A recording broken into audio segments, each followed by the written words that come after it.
So আর কিছুক্ষণ পরে কিন্তু ২০২৪ সালের এসএসসি রেজাল্টগুলো কিন্তু আপনারা পেয়ে যাবেন। এখন সমস্যা হচ্ছে আপনারা আপনাদের হাতে থাকা স্মার্টফোন দিয়ে কীভাবে রেজাল্টগুলো দেখবেন। সো রেজাল্টগুলো দেখার জন্য আপনাদেরকে যে কাজটা করতে হবে, অবশ্যই ভিডিওটি সম্পূর্ণ দেখবেন। সো আপনাদের হাতে থাকা স্মার্টফোন দিয়ে আপনাদের রেজাল্টগুলো দেখার জন্য আপনাদেরকে ফার্স্টে যে কাজটা করতে হবে, আপনারা আপনাদের যে কোনো একটি ব্রাউজারে চলে যাবেন। দেন আমি এখান থেকে আমার ফোনে ক্রোম ব্রাউজারে চলে আসলাম। দেন ক্রোম ব্রাউজারে আসার পর আমি কিন্তু ভিডিওটা শর্টকাটে দেখানোর চেষ্টা করব, অবশ্যই সম্পূর্ণ দেখবেন। সো ক্রোম ব্রাউজারে আসার পর আপনার এখানে সার্ভার পেয়ে যাবেন। দেন সার্ভারে আপনার সার্চ দিয়ে দেবেন educational board result. Guys educational board result লিখে জাস্ট এখানে একটা সার্চ দিয়ে দিবেন। সার্চ দিয়ে দেওয়ার পর এখানে দেখতে পাচ্ছেন যে এরকম একটা অপশন থাকবে। তো এই ফার্স্ট যে ওয়েবসাইটটা আছে, ওয়েবসাইটে একটা ক্লিক করে দিবেন, এডুকেশনাল বোর্ড বাংলাদেশ। এই ওয়েবসাইটে একটা ক্লিক করে দিবেন।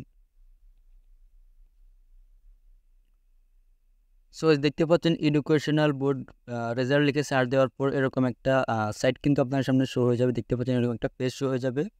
সো এখানে কিন্তু এরকম একটা শিট কিন্তু আপনার সামনে চলে আসবে। সো এখানে আপনারা যে কাজটা করবেন, এখানে আপনারা একটু জুম করে নেবেন। আমি জুম করে নিচ্ছি যেন আপনাদের দেখতে সুবিধা হয়। সো এখানে আপনারা দেখতে পাচ্ছেন এক্সামিনেশন নামে কিন্তু একটা অপশন আছে, এক্সামিনেশন। তো এখানে আপনারা ফার্স্টে যে কাজটা করবেন, এখান থেকে দেখতে পাচ্ছেন এক্সামিনেশন। দেন এটার ফার্স্টে সাইডে যে অপশনটা আছে, এই অপশনে একটা ক্লিক করবেন। সো এখানে ক্লিক করার পর এখানে অনেকগুলো অপশন কিন্তু চলে আসবে। সো সেক্ষেত্রে আপনাদের যদি এসএসসি দাখিল হয় তাহলে এসএসসি দাখিল সিলেক্ট করবেন, অথবা যদি এসএসসি ভোকেশনাল হয় তাহলে এখান থেকে দেখতে পাচ্ছেন এসএসসি ভোকেশনালটা সিলেক্ট করে দেবেন। সো এরপর গাইজ এখানে দেখতে পাচ্ছেন ইয়ার্স। দেন এখান থেকে আপনাদের বছরটাকে সিলেক্ট করতে হবে। দেন এখান থেকে আবার ফার্স্টে থাকা অপশনটাতে ক্লিক করবেন। ক্লিক করার পর এখান থেকে আপনারা 2024টাকে সিলেক্ট করে দেবেন। আমি এখান থেকে 2024 সিলেক্ট করলাম। সিলেক্ট করার পর এখান থেকে দেখতে পাচ্ছেন বোর্ড। দেন এখান থেকে আপনাদেরকে বোর্ডটাকে সিলেক্ট করতে হবে। সো বোর্ডটাকে সিলেক্ট করার পর আপনি এখান থেকে আপনাদের বোর্ডটাকে সিলেক্ট করে দিবেন। দেখতে পাচ্ছেন। দেন আমি এখান থেকে বোর্ডটাকে সিলেক্ট করে দিলাম। বোর্ড সিলেক্ট করার পর গাইজ এখান থেকে আপনাদেরকে অবশ্যই আপনাদের রুলটা দিতে হবে। আপনাদের রুলটা এখানে বসিয়ে দিবেন। সো রুল বসানোর পর গাইজ আপনাদেরকে যে কাজটা করতে হবে, এখান থেকে রেজিস্ট্রেশন নাম্বারটা এখানে বসিয়ে দিবেন।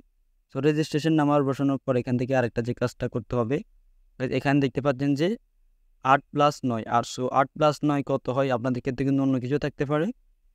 যে দুটো সংখ্যা থাকবে ওই দুটো সংখ্যাকে যোগ করে এখানে আপনারা বসিয়ে দিবেন। তো আমার এখানে দেখতে পাচ্ছেন 8, 9, আমি এখান থেকে 17 বসিয়ে দিলাম।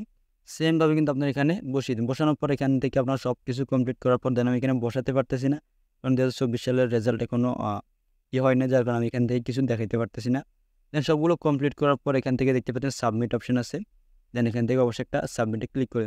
সো সাবমিটে ক্লিক করার পরে কিন্তু আপনার সামনে কিন্তু আপনাদের রেজাল্টটা কিন্তু শো হয়ে যাবে।